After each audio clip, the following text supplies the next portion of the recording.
بسم اللہ الرحمن الرحیم والضحیٰ واللیل اذا سجا ما ودعک ربک وما قلی وللآخرۃ خیر لک من الأولی وَلَسَوْفَ يُعْطِيكَ رَبُّكَ فَتَرْضَىٰ. السلام علیکم.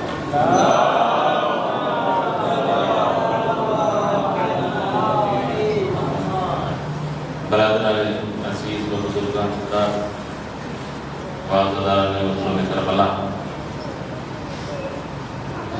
قرآن مجید کی سورہ ضحیٰ کی ابتدائی چند آیتیں جن کو تلاوت کرنے کا شرف حاصل کیا ہے، ارشاد خداوندی ہو رہا ہے والضحیٰ واللیل اذا سجا ما ودعک ربک وما قلی. شباب روز کی قسم، دن کی جوانی کی قسم، رات کی تاریکی کی قسم، اے حبیب ہم نے تمہیں کبھی تنہا نہیں چھوڑا، ہم نے تمہیں کبھی اکیلا نہیں چھوڑا. نہ دنیا میں تنہا چھوڑا اور نہ آخرت میں تنہا چھوڑا، نہ زمین پر تنہا چھوڑا، نہ آسمانوں میں تنہا چھوڑا، نہ صحرا میں تنہا چھوڑا، نہ آبادی میں تنہا چھوڑا. ذات کبریائی اپنے حبیب کے ساتھ ساتھ ہے.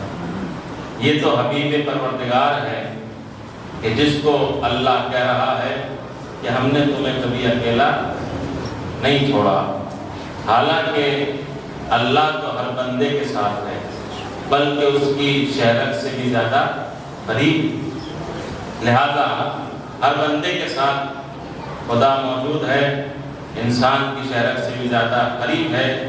لیکن خالق کے کائنات قسمیں کھانے کے بعد میں کہہ رہا ہے میرے حبیب ہم نے تمہیں کبھی تنہا نہیں چھوڑا، نہ کبھی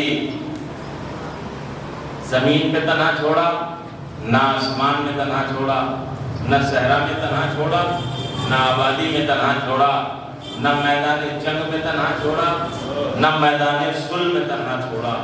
اور ہم نے جو آپ کو عطا کیا ہے اس دنیا میں، اس سے کہیں بہتر، اس سے کہیں اعلیٰ، اس سے کہیں زیادہ ہم آپ کو آخرت میں عطا کریں گے.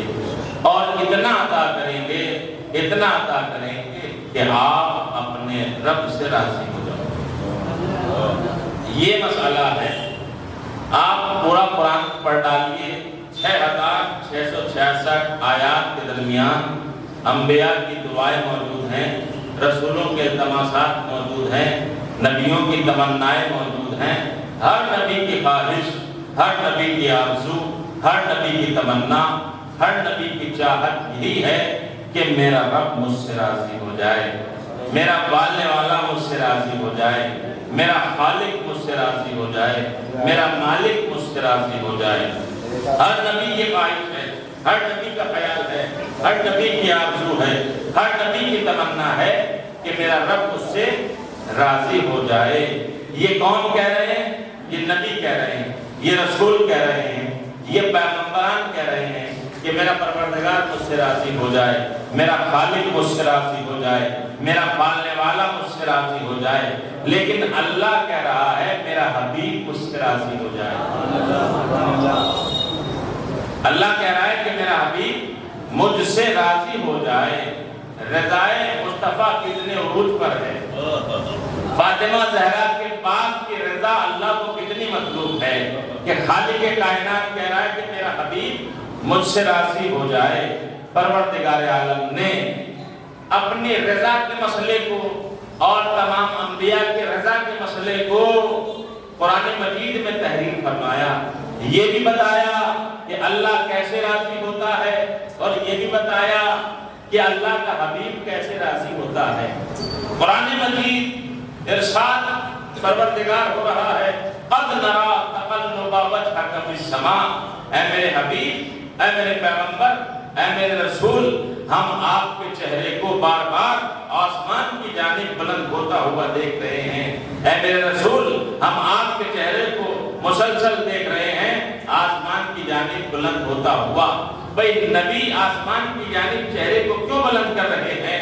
کوئی مسئلہ ہے، کوئی معاملہ ہے، کوئی تو مسئلہ ہے، کوئی تو معاملہ ہے کہ نبی بار بار آسمان کی جانب دیکھتے ہیں۔ مسئلہ یہ ہے کہ جب نماز بیت المقدس کی طرف رک کر کے پڑھی جاتی تھی تو یہودی کیا کہتے تھے؟ طنز کرتے تھے۔ یہودی کیا کہتے تھے؟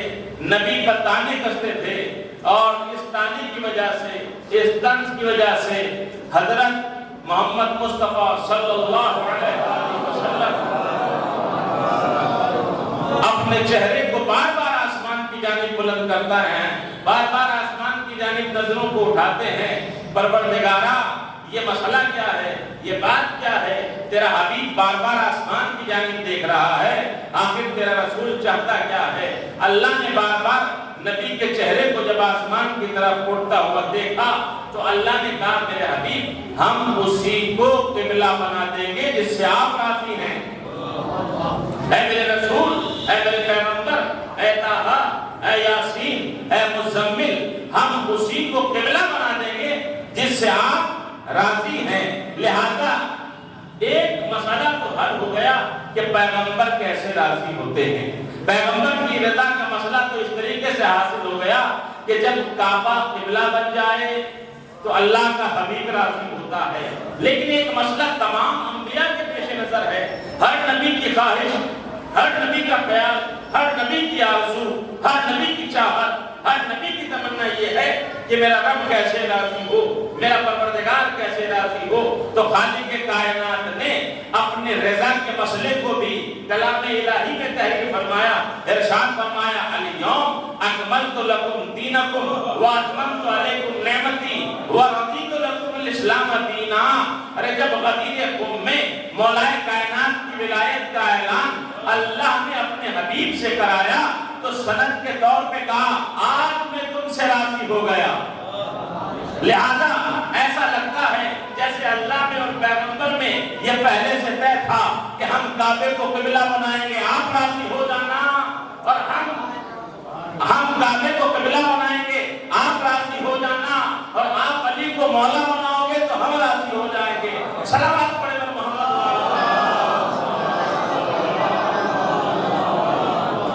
ہر نبی کی آرزو یہ ہے کہ میرا رب راضی ہو جائے، میرا پالنے والا راضی ہو جائے، میرا خالق راضی ہو جائے۔ لیکن عزیزان گرامی، یہ مسئلہ نبیوں کے پیش نظر ہے، خدا کے پیش نظر یہ ہے کہ میرا رسول راضی ہو جائے۔ بھئی لوگ طنز کرتے تھے، لوگ طعنے دیتے تھے، لوگ پیغمبر کے سامنے گفتگو کرتے تھے، لہذا پیغمبر کو برا لگتا تھا، نبی کا چہرہ پسماندہ ہو جاتا تھا۔ لہذا جب نبی پسماندہ ہوتے تھے تو بار بار اپنی نگاہوں کو آسمان کی جانب بلند کرتے تھے، پروردگارا کعبے کو قبلہ کب بنائے گا؟ پروردگارا کعبے کو قبلہ کب بنائے گا؟ اللہ نے کہا ہم نے کعبے کو قبلہ بنا دیا، تو لہذا پتہ چلا کہ نبی اس وقت راضی ہوتا ہے جب کعبہ قبلہ بن جائے، اللہ اس وقت راضی ہوتا ہے جب علی مولا بن جائے۔ بھئی یہ قدیر کا مسئلہ ہے، یہ کوئی معمولی مسئلہ نہیں ہے، یہ کائنات کا ایک نظام، ایک سسٹم قدیر میں بتایا جا رہا ہے کہ دیکھو اگر مولائیت اور ولایت کو مانو گے تو تمہاری حیات، تمہاری زندگی، تمہارا چلنا، تمہارا اٹھنا، تمہارا زندگی گزارنا، تمہارا علم حاصل کرنا، تمہارا ایک دوسرے کا احترام کرنا، یہ سب کے سب اگر نظام ولایت کے تحت ہوں گے تو پھر نگاہ پروردگار میں یہ اعمال قابل قبول ہوں گے۔ لیکن اگر نظام ولایت سے الگ ہٹ کر اپنی خواہش سے، اپنے خیال سے، اپنی آرزو سے آپ اپنی زندگی کو بسر کرتے رہے، آپ اپنی حیات کو ذکر کرتے رہے اور گزارتے رہے، تو پھر نگاہ پروردگار میں ان اعمال کا کوئی جزا نہیں ہے، ان کا کوئی بدلہ نہیں ہے۔ اللہ نے دین معین کیا ہے، دین مقرر کیا ہے، دستور بتایا ہے کہ دیکھو ان الدین عند اللہ الاسلام، اللہ کے نزدیک دین اسلام ہے۔ لہذا اسلام جو دین ہے یہ ایک دستور اللہ نے بتایا ہے، یہ ایک دستور زندگی گزارنے کا اللہ نے بتایا ہے کہ دیکھو ہم تمہیں قوانین بتاتے ہیں، ہم تمہیں آئین بتاتے ہیں، ہم تمہیں احکامات بتاتے ہیں، ہم تمہیں دستورات بتاتے ہیں، ان احکامات کے تحت، ان دستورات کے تحت، ان آئین کے تحت، ان قوانین کے تحت اگر آپ اپنی زندگی کو بسر کرتے رہو گے تو اس کی جزا ہم سے پاؤ گے۔ لیکن اگر آپ نے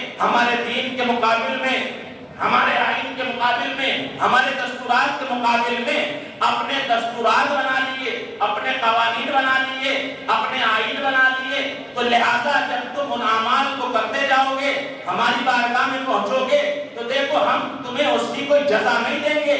جزا کیوں نہیں دیں گے؟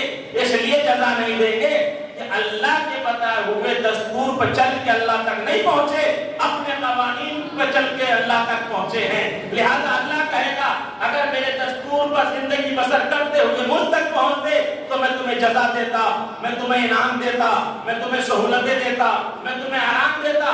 لیکن اللہ کی مرضی کے مقابل میں تم اپنی مرضی کو لے کر آئے ہو، تو جس کی مرضی کے تحت آپ نے اپنی زندگی کو بسر کیا ہے ان اعمال کی جزا بھی آپ انہی سے لے لیجئے، کیونکہ اللہ نے دین مقرر کیا ہے، معین کیا ہے اور دین تکمیل تک بھی پہنچایا ہے۔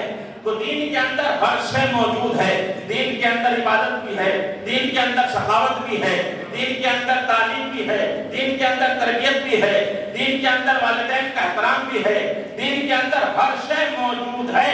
یعنی انسان کی زندگی سے متعلق جتنے مسائل ہیں، جتنے معاملات ہیں، جتنے مراحل ہیں، وہ دین کے اندر موجود ہیں۔ لہذا اگر اپنی عبادتیں دستور دین کے مطابق انجام دو گے تو بارگاہ پروردگار میں قبول ہوگی، اور اگر اپنے خواہش کے اعتبار سے انجام دو گے تو ایسے راندے درگاہ کر دیے جاؤ گے جیسے شیطان کو دربار سے باہر نکال دیا گیا تھا۔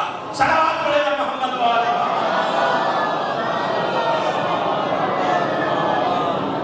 آج کے ماحول میں، آج کے سماج میں، آج کے معاشرے میں ایک عجیب و غریب مسئلہ ہمارے سامنے آ رہا ہے۔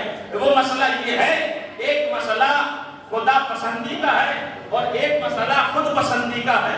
ایک شے ہے خدا پسندی اور ایک شے ہے خود پسندی۔ خدا پسندی کیا ہے؟ اللہ نے کوئی حکم فرمایا، اس کے تحت آپ نے عملی جامہ پہنا دیا، یہ خدا پسندی ہے۔ اللہ نے کوئی حکم فرمایا، اس کے مقابلے میں آپ نے اپنی خواہش کے اعتبار سے کوئی عمل انجام دے دیا، یہ خود پسندی ہے۔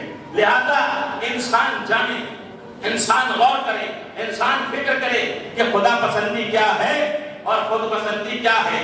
اگر انسان خدا پسندی کے تحت اپنے اعمال انجام دے گا تو پھر انعام ملیں گے، لیکن اگر انسان خدا پسندی کے مقابلے پر خود پسندی کے تحت زندگی بسر کرے گا تو انعام نہیں ملے گا، عذاب ملے گا۔ دیکھیے قرآن مجید کے اندر انبیاء کے واقعات موجود ہیں، نصیحتیں موجود ہیں، وعظ موجود ہیں، ہدایات موجود ہیں، رہنمائی موجود ہے، ہر شے قرآن کے اندر موجود ہے، ہر چیز قرآن کے اندر موجود ہے۔ اعلان قرآن ہے وَلَا رَطْبٍ وَلَا يَابِسٍ إِلَّا فِي كِتَابٍ مُبِينٍ۔ ہر خشک و تر قرآن کے اندر موجود ہے۔ موجود جب قرآن میں ہر شے ہے تو پھر یہ بھی پتا ہے کہ حکم پروردگار کیا ہے، نافرمانی پروردگار کیا ہے۔ جب اس کا پتا ہے تو پھر انسان اپنی زندگی کو ویسے گزارے جیسے خدا چاہتا ہے، ویسے نہ گزارے جیسے خود چاہتا ہے۔ لہذا یہ دو لفظ ہیں، ایک خدا پسندی اور ایک خود پسندی۔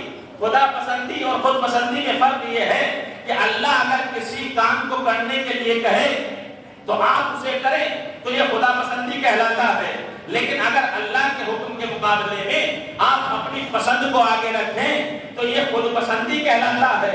لہذا جب انسان خود پسندی پر آمادہ ہوتا ہے تو پھر عذاب آتا ہے، انعام نہیں ملتا۔ قرآن میں عذاب کے تذکرے بھی ہیں، قرآن میں انعام کے تذکرے بھی ہیں۔ بھائی آپ سورہ رحمان پڑھیں، آپ سورہ قمر کو پڑھیں، آپ سورہ نساء کو پڑھیں، آپ سورہ بقرہ کو پڑھیں، آپ پورا قرآن پڑھ ڈالیے، اس میں یہ بھی بتایا گیا ہے کہ قوموں پہ عذاب کیسے آتا ہے، اس میں یہ بھی بتایا ہے کہ قوموں کو انعام کیسے ملتا ہے، قوموں پہ عذاب کس وجہ سے آتا ہے اور قوموں کو انعام کس سبب سے ملتا ہے، یہ ساری باتیں بتائی گئی ہیں۔ قوم عاد کا نام سنا ہے، قوم ثمود کا نام سنا ہے، یہ وہ قومیں ہیں۔ قوم بنی اسرائیل کا نام سنا ہے، قوم موسیٰ کا نام سنا ہے، یہ وہ قومیں ہیں کہ جن کا تذکرہ قرآن کر رہا ہے، کس انداز سے کر رہا ہے کہ ان قوموں پہ اللہ نے عذاب نازل کیا، ان قوموں پہ اللہ نے عذاب نازل کیا، لہذا عذاب آیا ہے تو ہمیں چاہیے کہ ہم سبب عذاب کو جان لیں تاکہ ہم عذاب سے محفوظ رہیں۔ بھئی ہم بھی تو ایک قوم ہیں، جیسے قوم عاد، جیسے قوم سمود، جیسے قوم لوط، جیسے قوم بنی اسرائیل، یہ تمام قومیں ہیں، ویسے ایک ہماری بھی تو قوم ہے۔ لہذا ہمیں یہ دیکھنا ہے قوم عاد پہ عذاب آیا، قوم سمود پہ عذاب آیا، قوم لوط پہ عذاب آیا، قوم بنی اسرائیل پہ عذاب آیا، تو عذاب آنے کا سبب کیا تھا؟ اگر ہم اس سبب کو جان لیں گے تو پھر ہم اپنی زندگی کو محفوظ کر لیں گے، لیکن اگر ہم نے سبب عذاب نہیں جانا تو پھر ہم نجات حاصل نہیں کر سکتے، پھر ہم فلاح نہیں پا سکتے، پھر ہم کامیابی حاصل نہیں کر سکتے۔ بھئی قوم عاد، سمود اور قوم لوط وغیرہ کا عذاب کیوں آیا؟ اس کے سبب کو جان لیں۔ بھئی سبب کیا تھا؟ سبب یہی تھا کہ خدا پسندی کے سامنے خود پسندی کو انہوں نے آگے رکھا، لہذا اللہ کی طرف سے عذاب آیا۔ اب میں آپ کے سامنے مثال کے طور پہ عرض کرتا ہوں، جناب آدم کا مسئلہ آپ کے سامنے ہے۔ خالق کائنات نے جناب آدم کے سلسلے میں تمام ملائکہ کو حکم دیا کہ آپ اس کے سامنے سجدہ کر لیں، آدم کو سب سجدہ کریں، لہذا حکم پروردگار کی اطاعت کرتے ہوئے تمام ملائکہ سجدے میں چلے گئے۔ اس کا نام ہے خدا پسندی، لیکن ابلیس نے سجدے سے انکار کر دیا تو اس کا نام ہے خود پسندی۔ سمجھ میں آیا؟ عذاب کیوں آتا ہے؟ عذاب آنے کا سبب کیا ہے؟ علت کیا ہے؟ وجہ کیا ہے؟ غرض کیا ہے؟ عذاب آنے کا سبب یہ ہے خود پسندی۔ اگر خدا پسندی کو آپ قبول کر لیتے تو عذاب نہ آتا، انعام آپ کو ملتا، لیکن آپ نے کیا کیا کہ خدا پسندی کے سامنے خود پسندی کو اختیار کر لیا۔ ہم مثال کے طور پہ آدم کی بات آپ کے سامنے کی کہ آدم کے لیے حکم ہوا تمام ملائکہ کو سجدہ کریں، ملائکہ نے سجدہ کیا تو اس کو کہتے ہیں خدا پسندی۔ ابلیس نے انکار کر دیا، یہ ہے خود پسندی۔ جناب نوح وہ نبی ہیں کہ جنہوں نے 950 برس تبلیغ کی ہے، لیکن جب قوم نہ مانی، یہاں تک کہ قوم آپ کو برا بھلا کہنے لگی، آپ کو ڈانٹ اور ڈپٹنے لگی، تو اللہ سے بددعا کی، پروردگارا یہ قوم ہدایت یافتہ نہیں ہو سکتی، یہ قوم سدھر نہیں سکتی ہے، عذاب نازل کر۔ تو اللہ نے کہا کشتی نجات تیار کرو، لہذا کشتی نجات تیار کی گئی۔ تو اب عذاب نازل جب ہونے لگا تو اللہ کی طرف سے حکم آیا، نوح یہ جتنے بھی لوگ ہیں ان سے کہو کہ کشتی نجات میں داخل ہو جاؤ۔ تو جتنے کشتی نجات میں داخل ہوئے اس کو کہتے ہیں خدا پسندی، اور جو پہاڑ کی چوٹی پہ چڑھ جائے اسے کہتے ہیں خود پسندی۔ ایک ہوتا ہے خدا پسندی اور ایک ہوتا ہے خود پسندی۔ بھئی جناب موسیٰ نے جناب ہارون کو جانشین کے طور پہ پیش کیا، لہذا جنہوں نے مان لیا یہ ہے خود پسندی، اور جنہوں نے ان کے مقابلے میں پتلا تیار کر لیا یہ ہے خود پسندی۔ خدا پسندی اور خود پسندی کا یہ مرحلہ، یہ سلسلہ آگے بڑھتا رہا اور بڑھتے بڑھتے جناب عیسیٰ پہ پہنچا، یعنی جناب عیسیٰ کو اللہ نے کہا میرا نبی مانو، لوگوں نے نبی مانا تو یہ کہلاتا ہے خدا پسندی۔ لیکن جنہوں نے اللہ کے نبی عیسیٰ کو نبی نہ مان کے اللہ کا بیٹا مانا یہ ہے خود پسندی۔ اسی طریقے سے اور مسئلہ آگے بڑھا، اللہ نے کہا میرا حبیب نوری ہے، میں نے اپنے حبیب کو نور سے پیدا کیا ہے، تو لوگوں نے اگر مانا کہ یہ نوری ہے تو یہ ہے خدا پسندی، اور اگر لوگوں نے کہہ دیا یہ تو ہم جیسا بشر ہے تو یہ ہے خود پسندی۔ اب یہ سمجھ لیجیے کہ عذاب کیوں آتا ہے، اب یہ سمجھ لیجیے عذاب کیوں آتا ہے، غدیر میں عذاب کیوں آیا۔ بڑے بڑے مرحلے آتے ہیں، بڑے بڑے معاملے آتے ہیں، غدیر کا کوئی آسان مسئلہ نہیں ہے۔ حارث بن نعمان فہری پہ جو عذاب آیا ہے خدا پسندی کی بنا پہ نہیں آیا، خود پسندی کی بنا پہ آیا ہے۔ لہذا جو نبی کو نوری مانے یہ ہے خدا پسندی، اور جو جناب اللہ کے حبیب کو اپنے جیسا بشر مانے یہ ہے خود پسندی۔ اور میں تھوڑا سا آگے بڑھوں، ارے غدیر میں جس کی ولایت کو انسان تسلیم کر لے یہ ہے خدا پسندی، اور سقیفہ میں جو ان کے مقابلے میں کسی اور کو مان لے یہ ہے خود پسندی۔ صلوات پڑھیں محمد وعلیہ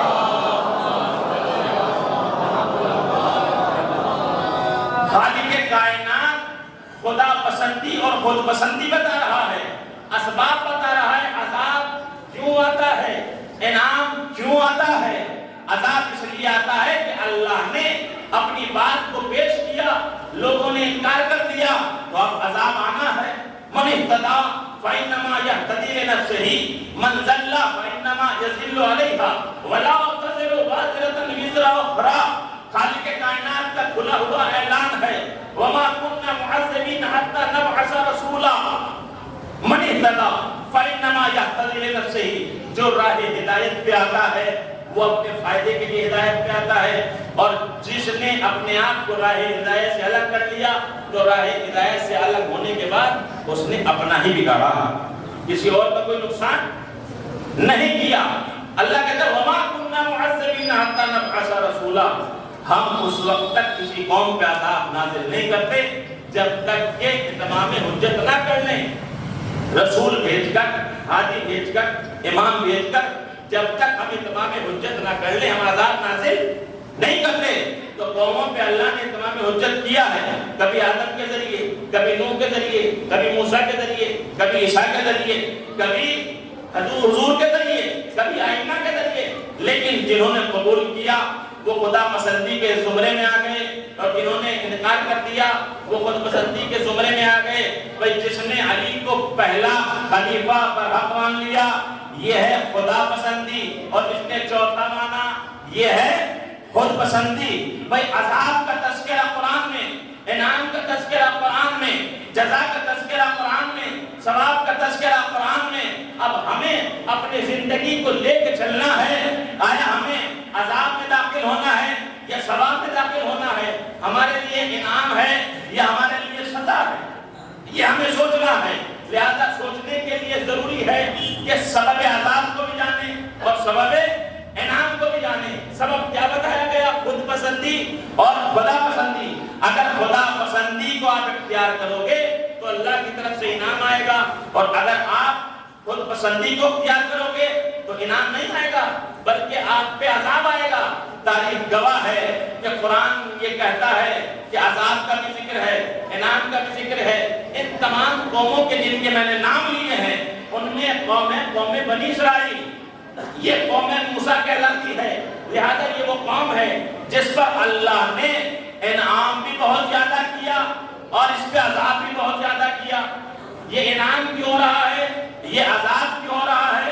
خدا پسندی اور خود پسندی کے عنوان سے ہو رہا ہے۔ بھئی اسباب سمجھ میں آ جائے تو پھر انسان نجات کا ذریعہ تلاش کر لیتا ہے، اپنی حیات کو باقی رکھنے کے لیے، نجات حاصل کرنے کے لیے، اپنے آپ کو محفوظ کرنے کے لیے، خطرات سے اپنے ایمان کو بچا سکتا ہے، اپنے یقین کو بچا سکتا ہے، اپنے عقیدے کو بچا سکتا ہے، اپنی جان کو بچا سکتا ہے، اپنے اہل و عیال کو بچا سکتا ہے، اپنے معاشرے کو بچا سکتا ہے، اپنی سوسائٹی کو بچا سکتا ہے۔ اگر یہ بات سمجھ لے کہ سبب عذاب کیا ہے اور سبب ثواب کیا ہے۔ لہذا قوم موسیٰ وہ قوم ہے جس پر بہت زیادہ انعامات ہوئے۔ انعام اللہ نے کیا کیا نازل کیے؟ اللہ نے آسمان سے من و سلوہ کو نازل کیا۔ صلوات پڑھیں آپ حضرات۔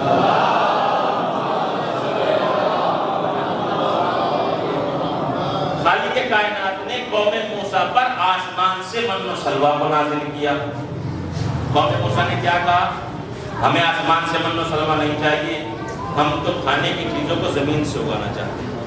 لہذا اللہ کا من و سلوہ نازل کرنا خدا پسندی ہے، اور اپنی مرضی سے ان لوگوں کا زمین سے سبزیوں کا اگانا یہ خود پسندی ہے۔ تو ان پہ انعام بھی ہوا۔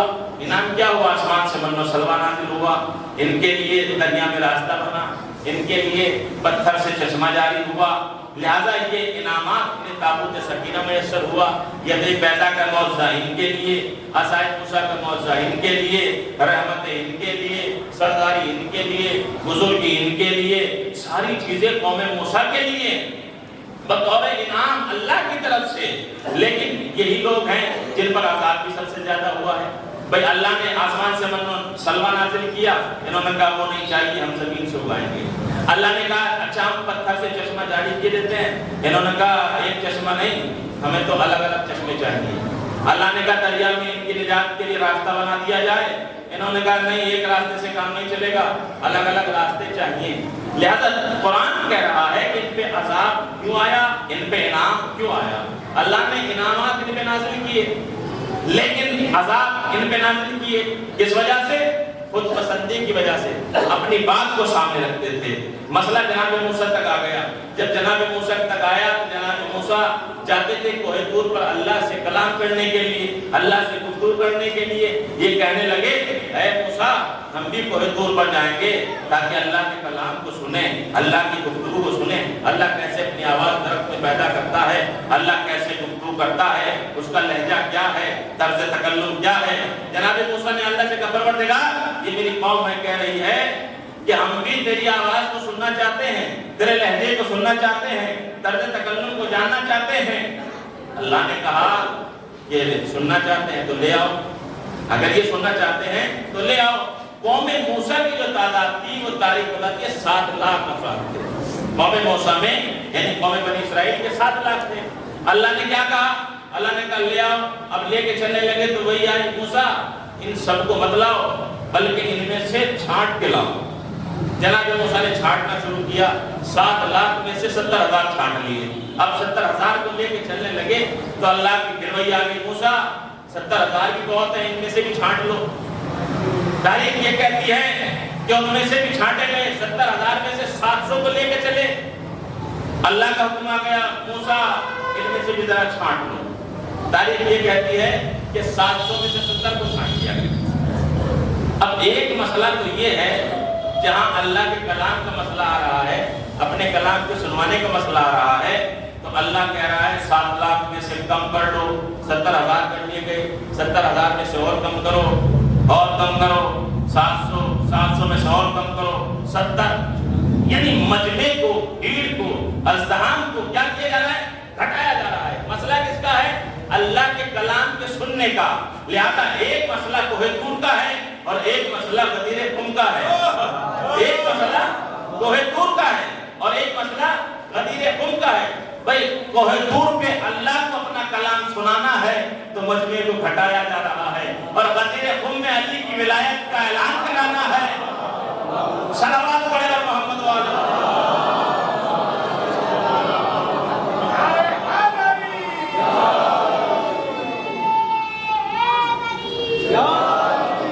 ہے نا۔ اللہ کی مصلحت عجیب کہ اللہ اپنا کلام سنانا چاہ رہا ہے تو مجمع کو گھٹایا جا رہا ہے۔ 7 لاکھ ہیں کہا 70,000 کر لو، 70,000 ہیں کہا 700 کر لو، 700 ہیں کہا بس 70 لے آؤ۔ اللہ اپنا کلام سنوانا چاہتا ہے تو مجمع کو گھٹا رہا ہے۔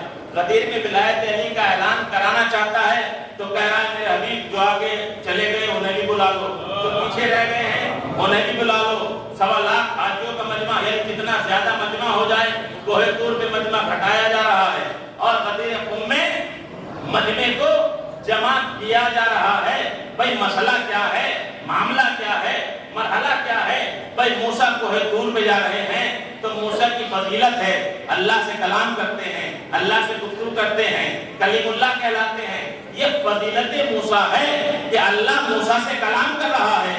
یہ موسیٰ کی عظمت کی بات ہے کہ اللہ موسیٰ سے کلام کر رہا ہے درخت کے ذریعے سے۔ غور کیجئے گا کہ اللہ نے مجمع کو کوہ طور میں گھٹایا اور غدیر میں بلوایا، اکٹھا کیا، مجمع بڑھایا گیا۔ وجہ کیا ہے؟ کہ وجہ یہ کوہ طور پر جو موسیٰ کا مسئلہ ہے وہ موسیٰ کی فضیلت کا مسئلہ ہے، کلیم اللہ کا مسئلہ، یعنی اللہ سے کلام کا مسئلے سے موسیٰ کی عظمت بڑھتی ہے، موسیٰ کا وقار بڑھتا ہے، موسیٰ کی عزت بڑھتی ہے، موسیٰ کا رتبہ بڑھتا ہے، موسیٰ کا مقام بڑھتا ہے۔ کس وجہ سے؟ کوہ طور پہ اللہ سے کلام کرنے سے۔ بھئی غدیر میں مجمع بڑھایا جا رہا ہے۔ اب اس میں کیا یہ علی کی فضیلت ہے کہ ولایت کا اعلان کرایا جائے تو مجمع کو بڑھایا جائے؟ کہا نہیں، یہ علی کی فضیلت کا مسئلہ نہیں ہے، ولایت علی کی فضیلت کا مسئلہ نہیں ہے۔ تو پھر کیا ہے؟ کہا کوہ طور پر ارے موسیٰ کا آنا اور اللہ سے کلام کرنا موسیٰ کی فضیلت ہے، لیکن غدیر قم کی ولایت کا اعلان کرانا علی کی فضیلت نہیں ہے، کائنات کی ضرورت ہے۔ صلوات پڑھے گا محمد و آل محمد۔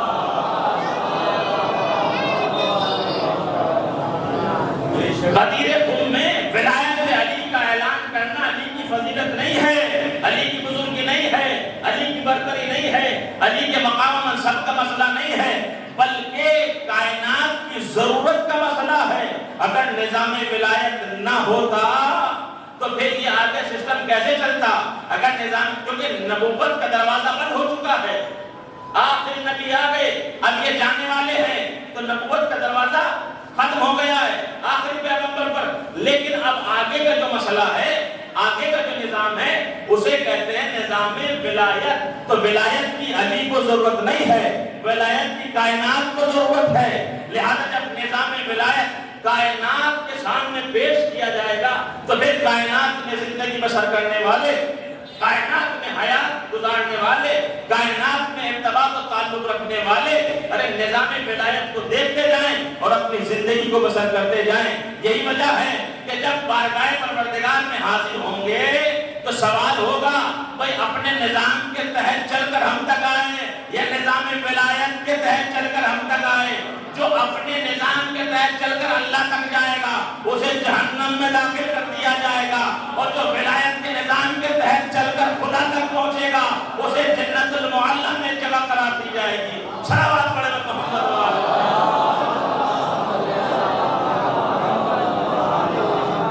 کائنات میں رہنے والے، کائنات میں زندگی بسر کرنے والے اس بات کو جان لیں کہ کائنات میں عذاب آئے ہیں، قوموں پہ عذاب آئے ہیں، قوم عاد پہ عذاب آیا، قوم سمود پہ عذاب آیا، قوم لوط پہ عذاب آیا، قوم بنی اسرائیل پہ عذاب آیا۔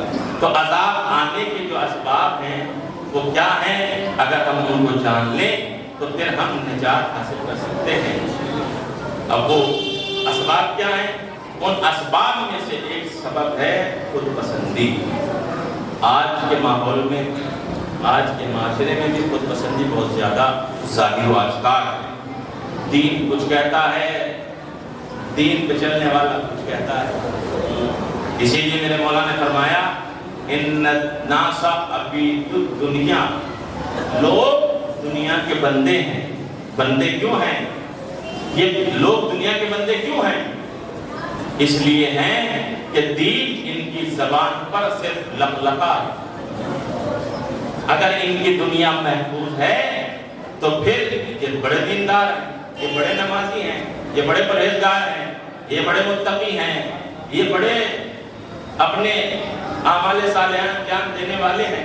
لیکن جہاں ان پہ ذرا سی مشکل آ جائے، جہاں ان پہ ذرا سی مصیبت آ جائے تو پھر دیندار بہت کم رہ جاتے ہیں، دیندار بہت کم رہ جاتے ہیں۔ تو دیندار جو کم رہ رہے ہیں وہ کس وجہ سے کم رہ رہے ہیں؟ یہ جو مشکلات آ رہی ہیں، یہ مشکلات یہ آ رہی ہیں کہ خدا کو کیا پسند ہے اور بندے کو کیا پسند ہے۔ جو خدا کو پسند ہے وہ بندے کو پسند نہیں ہے۔ یعنی خدا جس دروازے کو پیش کرتا ہے یہ اس دروازے کا انکار کر دیتے ہیں۔ اللہ نے کہا علم حاصل کرنا چاہتے ہو؟ کہاں ہم علم حاصل کرنا چاہتے ہیں؟ کہا انا مدینۃ العلم والی بابھا۔ اگر علم حاصل کرنا ہے تو دروازے سے آؤ، اور جو دروازہ ہے وہ علی ابن ابی طالب ہے۔ لوگوں نے جب علی کا چہرہ دیکھا تو دیکھنے کے بعد میں کہا نہیں، یہ تو دروازہ علی ہے، ہم یہاں سے علم حاصل نہیں کریں گے۔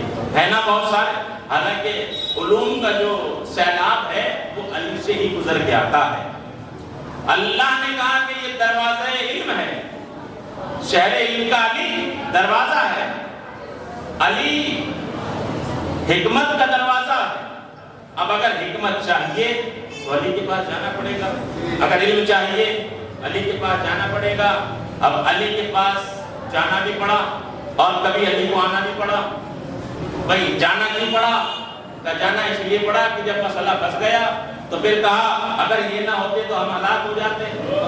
اب علی کو کیوں آنا پڑا؟ کہا جب توہین مذہب ہونے والی تھی، جب توہین دین ہونے والی تھی تو پھر علی کو جانا پڑا، اور علی نے جا کے نصرت بھی کی، مدد بھی کی، اور دین کی عزت کو برقرار بھی رکھا۔ لہذا کیوں برقرار رکھا؟ کیونکہ اللہ نے انہیں محافظ شریعت بنایا ہے، اللہ نے انہیں محافظ آئین بنایا ہے، اللہ نے انہیں محافظ دستور بنایا ہے، اللہ نے انہیں محافظ دین بنایا ہے۔ اگر یہ نہ دین کی مدد کریں گے تو کون کرے گا؟ اگر یہ نہ دستور کی عبادت کریں گے تو کون کرے گا؟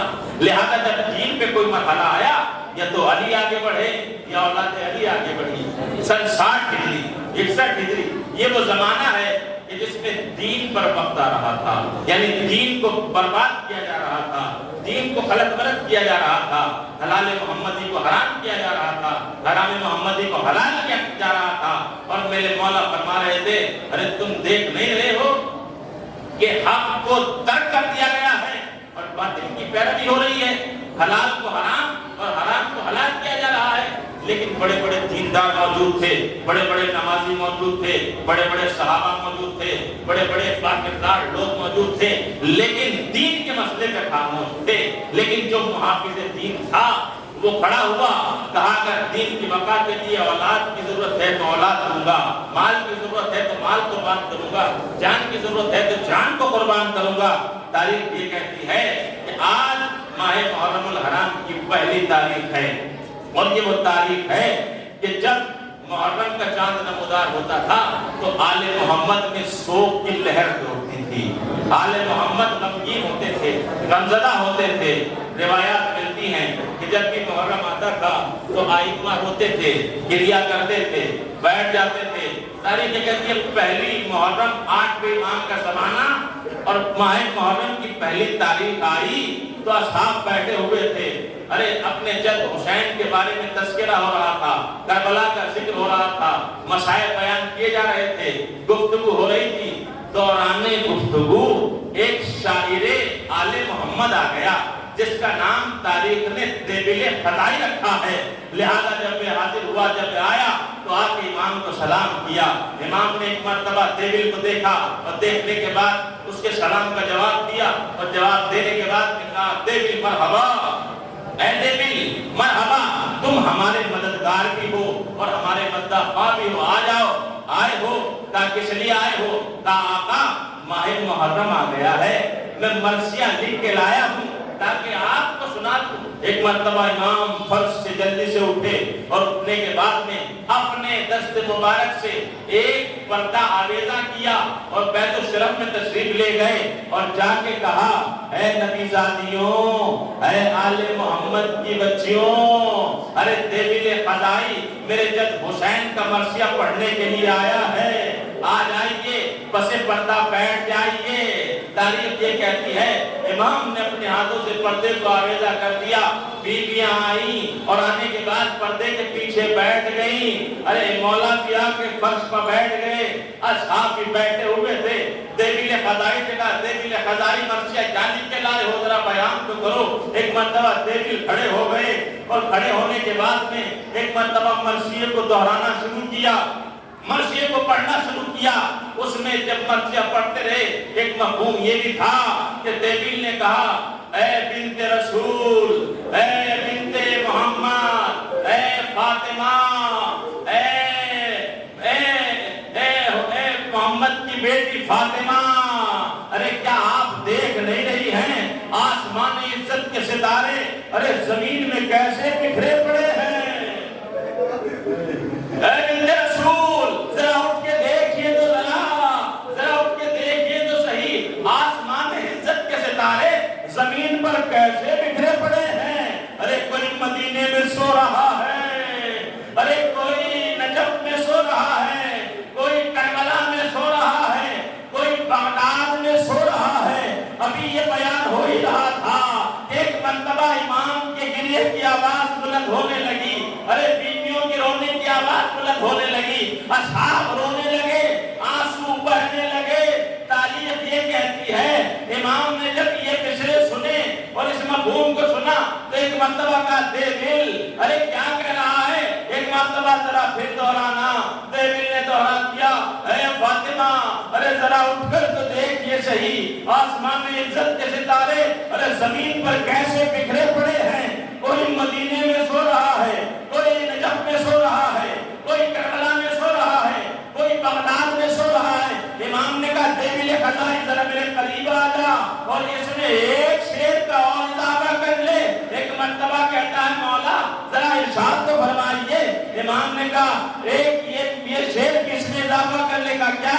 کہا یہ بھی ذرا کھڑا ہو کے پڑھ دے کہ ایک سرزمین طوس پر جو بہت دور زمین ہے اس پر سو رہا ہے. تاریخ یہ کہتی ہے کہ اس نے کھڑے ہو کر پھر مصرے پڑھنے شروع کر دیے. اے فاطمہ، اے نبی کی بیٹی، اے رسول کی بیٹی، ذرا اٹھ کے تو دیکھیے صحیح آسمان عزت کے ستارے ارے زمین پر کیسے بکھرے پڑے ہیں. ارے کوئی مدینے میں سو رہا ہے، کوئی نجف میں سو رہا ہے، کوئی کربلا میں سو رہا ہے، کوئی بغداد میں سو رہا ہے، کوئی سب سے دور زمین ارے طوس کی سرزمین پر سو رہا ہے. اب پڑھ تو دیا لیکن ایک مرتبہ ہاتھوں کو جوڑ لیا. فرزند رسول، اے میرے مولا، اے میرے آقا، میں تو آپ کا پرانا خادم ہوں، میں تو آپ کا پرانا نوکر ہوں. ارے سارے مرحلے میرے سامنے ہیں، مجھے پتا ہے مدینے میں کون سو رہا ہے، مجھے معلوم ہے نجف میں کون سو رہا ہے، مجھے معلوم ہے کربلا میں کون سو رہا ہے، مجھے معلوم ہے ارے بغداد میں کون سو رہا ہے.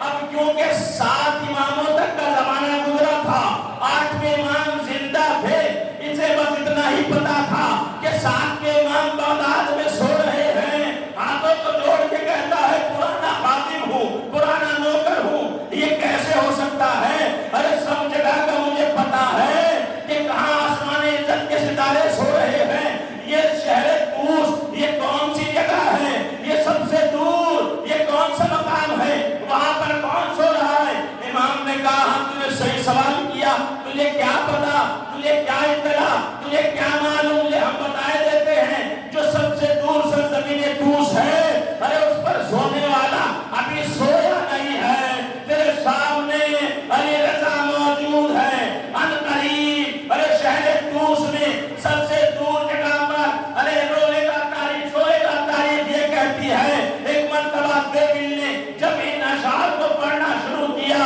تو ایک کنیز پس پردہ سے نکل کے آئی. فرزند رسول اور دیویل سے کہہ دیجئے اپنے مرثیے کو روک دے.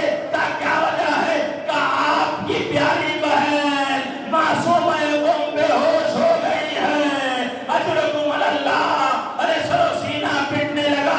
میں کہوں گا اے میرے مولا کی بہن معصوم گم، ارے آپ نے ارے اپنے بھائی کے مرنے کی خبر سنی تو بش کھا کے گر پڑی. ارے کربلا میں آئیے. ارے حسین کی بہن زینب کبریٰ ارے سامنے کھڑی ہوئی منظر دیکھ رہی ہے. شمر کا خنجر ہے، حسین کا گلا ہے. سر و تن میں جدائی ہوتے ہوئے زینب نے دیکھا. نوکے نیزہ پہ سر حسین کو معلق زینب نے دیکھا. تاریخ یہ کہتی ہے ارے زینب نے کیا نہ دیکھا. زینب نے تو منظر بھی دیکھا. ارے جب نال بندی کرائی جانے لگی کا مسئلہ کیا ہے، کا فرزند رسول کے بدن کو پامال کیا جائے گا. لیکن زینب بے ہوش نہ ہوئی. اس لیے بے ہوش نہ ہوئی کیونکہ ارے فاتح کربلا حسین ہے. ارے زینب کو ابھی کوفہ پتا کرنا ہے، ابھی شام پتا کرنا ہے. ارے حسین کی زندگی میں جب بھی کوئی مصیبت کی بات زینب نے سنی غش کھا کے گر پڑتی تھی. لیکن جب حسین کی شہادت ہو گئی تاریخ میں کوئی نہیں ملتا کہ زینب غش کھا کے گری ہو. کیونکہ مقصد حسینی کو لے کے چلنا تھا، مقصد حسینی کو آگے بڑھانا تھا. تاریخ کہتی ہے محرم کی پہلی تاریخ ہے، حسین مدینے کو الوداع کہہ رہے ہیں، نانا کی قبر سے رخصت ہو رہے ہیں، ماں کی لہر سے رخصت ہو رہے ہیں. یہ قافلہ چل رہا ہے تو صرف ایک قافلہ نہیں چل رہا بلکہ ساتھ ساتھ ایک اور قافلہ چل رہا ہے. ارے جو دوسرا قافلہ ہے جو آنکھوں سے دکھائی نہیں دے رہا وہ قافلہ کس کا ہے؟ سارے رسول چل رہے ہیں، علی چل رہے ہیں، فاطمہ چل رہی ہیں، حسن چل رہے ہیں، ملائکہ چل رہے ہیں. لہذا یہ قافلہ چلا تو تاریخ یہ کہتی ہے ایک مقام پہ جا کے ارے قافلے کو روک دیا گیا.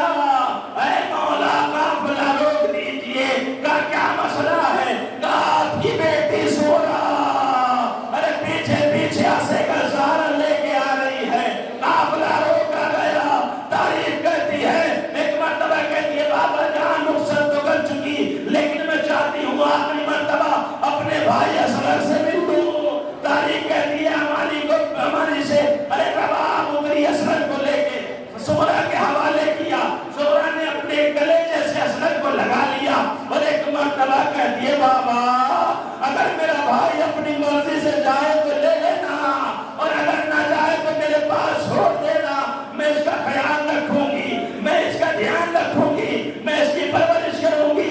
تاریخ کہتی ہے بیویاں آگے بڑھتی گئی، اصغر نے بہن کی آغوش کو نہ چھوڑا، زینب آگے بڑھی، اصغر نہ آئے، رباب آگے بڑھی، اصغر نہ آئے، ارے لیلا آگے بڑھی، اصغر نہ آئے۔